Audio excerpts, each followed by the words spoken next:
When I first met Jenna, she was full of dreams, the kind of woman who believed that anything was possible if you just manifested hard enough. I admired her optimism, even if I was more practical. I worked 2 jobs, saved carefully, and planned every major purchase. Jenna, on the other hand, liked to live in the moment. We balanced each other out, or so I thought.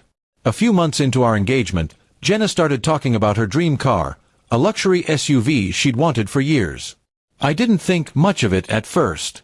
She often talked about things she wished she could have.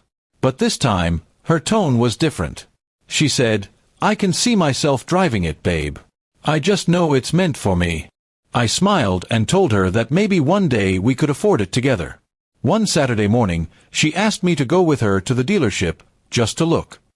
I agreed, assuming it would just be window shopping. She was giddy, running her hands over the seats, taking pictures, and imagining road trips. I found it cute until the salesman started talking about financing options. Jenna looked at me and said, "We could co-sign, right? That way I'll get a better rate." I hesitated. I just bought a house, and taking on more debt wasn't ideal. But she insisted it was only temporary, that she'd make all the payments herself. Against my better judgment, I agreed to co-sign, thinking it would make her happy. The paperwork was long, filled with terms and fine print. I signed after she promised she would handle everything responsibly. A week later, she posted on Instagram, "Just got my dream car. Hard work and manifestation pay off," with a photo of her standing next to the SUV, smiling like she'd won the lottery. She didn't mention my name. I didn't expect her to, but the way she phrased it, as if she'd done it all alone, felt off. Her friends commented things like, "You deserve it, girl," and "independent queen energy." I stayed quiet. The first payment came around, and I reminded her. She brushed it off, saying, "Oh, I already handled it." I believed her. But 2 months later, I got a call from the bank. The payment was late. Confused, I called Jenna, and she admitted she'd forgotten. I covered the missed payment to protect my credit score, but inside, I was starting to worry. Soon, it became a pattern. She'd spend money on new clothes, trips with her friends, and dinners out, while I got more calls from the bank. Every time I brought it up, she'd say, "Stop stressing, I'll catch up next month."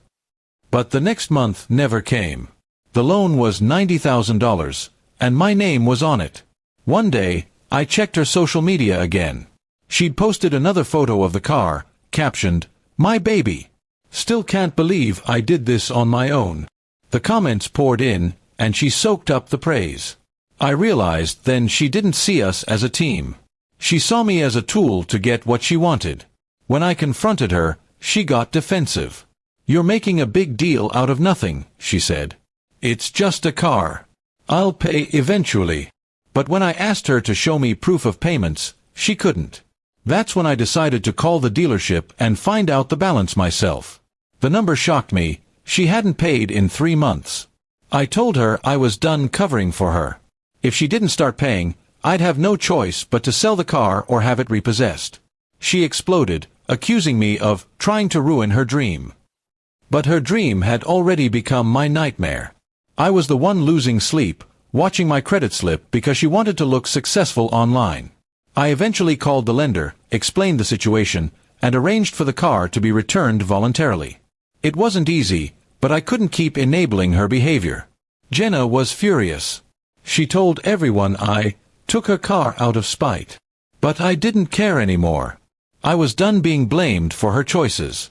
Weeks later, I saw another one of her posts, "Starting fresh. Some people try to dim your light, but you just have to shine brighter." It was clear who she was referring to. I almost laughed. She still didn't understand that success isn't about appearances. It's about responsibility. I learned a hard lesson from all of this. Love shouldn't cost your peace or your financial future. I paid off what was left of the loan and closed that chapter of my life. Jenna moved on to new manifestations, but I moved on to stability. Sometimes, when I see someone posting about their dream life, I wonder who really paid for it. Because in my case, I knew exactly who did, and it sure wasn't the one taking the selfies.